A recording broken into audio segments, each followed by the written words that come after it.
నర్సాపురం మాజీ ఎమ్మెల్యే ఆగ్రహానికి కారణమెవరు? TDP incharge తో పాటు గ్రూప్ రాజకీయాలను ప్రోత్సహిస్తున్న ఆ జిల్లా నేత ఎవరు? ఇన్ఛార్జ్ మంత్రి దృష్టికి వెళ్లిన వివాదం పరిష్కారం కాలేదా? రోడ్డెక్కిన నర్సాపురం తమ్ముళ్లపై అధిష్టానం రియాక్షన్ ఎలా ఉండబోతోంది? Let's watch.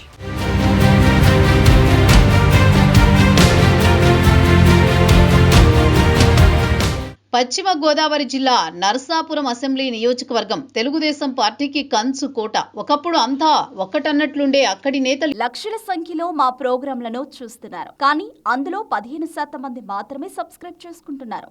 దయచేసి ఐ న్యూస్ ఛానల్ను సబ్స్క్రైబ్ చేయండి. బెల్ బటన్ పై క్లిక్ చేయడం మర్చిపోకండి. Thank you. ఇప్పుడు ఎందుకో ఎవరి దారి వారిదన్నట్టుంటున్నారు. వైసీపీ అరాచకాలను దమ్ముతో అడ్డుకున్న తామంతా అధికారంలోకి వచ్చాక అన్యాయం జరుగుతున్నా కనీసం ఇప్పుడు ప్రశ్నించలేకపోతున్నామని నర్సాపురం మాజీ ఎమ్మెల్యే బండారు మాధవనాయుడు చేసిన వ్యాఖ్యలు ఆ నియోజకవర్గంతో పాటు జిల్లా రాజకీయాల్లో హాట్ టాపిక్ గా మారాయట.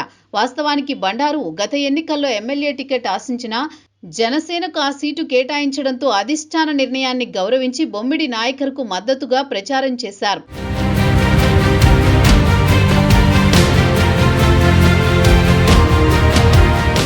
అధికారంలోకి రావడంతో అంతా తాము చెప్పినట్టే జరుగుతుందనుకున్న కూటమి నేతలు ఇప్పుడు పరిస్థితులు అనుకూలంగా లేకపోవడంతో ఒక్కొక్కరు ఆవేదన వెళ్లగక్కుతున్నారు. అయితే మాజీ ఎమ్మెల్యే బండారు మాధవనాయుడుకు కూడా తెలుగుదేశం ఇన్ఛార్జు పొత్తూరి రామరాజు గుర్తింపు ఇవ్వకపోవడం, పార్టీ కార్యక్రమాలకు కూడా ఆహ్వానించకపోవడంతో సొంత పార్టీపైనే ఆగ్రహం వెళ్లగక్కారు బండారు అనుచరులు. ప్రధానంగా మార్కెట్ యార్డ్ కమిటీ ప్రమాణ స్వీకార కార్యక్రమం ఆహ్వాన పత్రికలో మాధవనాయుడు పేరు వేయలేదంటూ నరసాపురం తమ్ముళ్లు రోడ్డెక్కి ఆందోళన చేశారు. జిల్లా ఇన్ఛార్జి మంత్రి గొట్టిపాటి రవికుమార్కు ఫిర్యాదు కూడా చేశారు. ఆహ్వాన పత్రికలో పేరు లేదంటూ తమ్ముళ్లు ఆగ్రహం వ్యక్తం చేయడానికి అసలు కారణం వేరే ఉందట. మాధవనాయుడికి గుర్తింపు ఇవ్వడమే కాదు, నియోజకవర్గంలో పార్టీ నాయకులకు ఎక్కడా ఏ పని జరగకపోవడమే దీని వెనుక ఉన్న రహస్యమని చర్చించుకుంటున్నారట.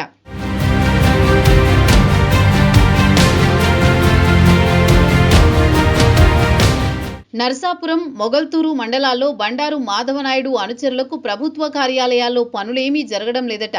పొత్తూరి రామరాజు జోక్యమే దీనికి కారణమని ఆరోపణలు గుప్పుమంటున్నాయట. పైగా పార్టీ కార్యక్రమాలకు కూడా మాధవనాయుడు వర్గాన్ని పిలవకపోవడం, సరైన గౌరవం ఇవ్వకపోవడంతో ఎన్నికల ముందు దాకా వైసీపీతో పోరాడిన తమ్ముళ్లు ఇప్పుడు నమ్మి మోసపోయామంటూ గుర్రుమంటున్నారట. మాజీ ఎమ్మెల్యే వర్గాన్ని తొక్కేయాలనే కొందరు నేతల ఆలోచనతోనే ఇవన్నీ జరుగుతున్నాయని గుసగుసలు వినిపిస్తున్నాయట. నియోజకవర్గ ఇన్ఛార్జితో పాటు టీడీపీ జిల్లా అధ్యక్షుడు మంతెన రామరాజు కూడా మాధవనాయుడు వ్యవహారంలో సీతకన్ను వేసినట్టు తమ్ముళ్లు చర్చించుకుంటున్నారు.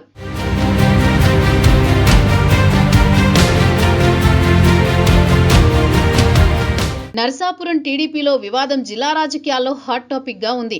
టీడీపీ తలో దిక్కు అయితే రాబోయే స్థానిక సంస్థల ఎన్నికల్లో చేదు ఫలితాలు తప్పవంటున్నారు తమ్ముళ్లు. ఈ పరిస్థితుల్లో మాధవనాయుడు వర్గం రోడ్డెక్కి ఆందోళన చేయడంపై పార్టీ అధిష్టానం ఎలా స్పందిస్తుందనేది పెరుమాళ్లకే ఎరుక.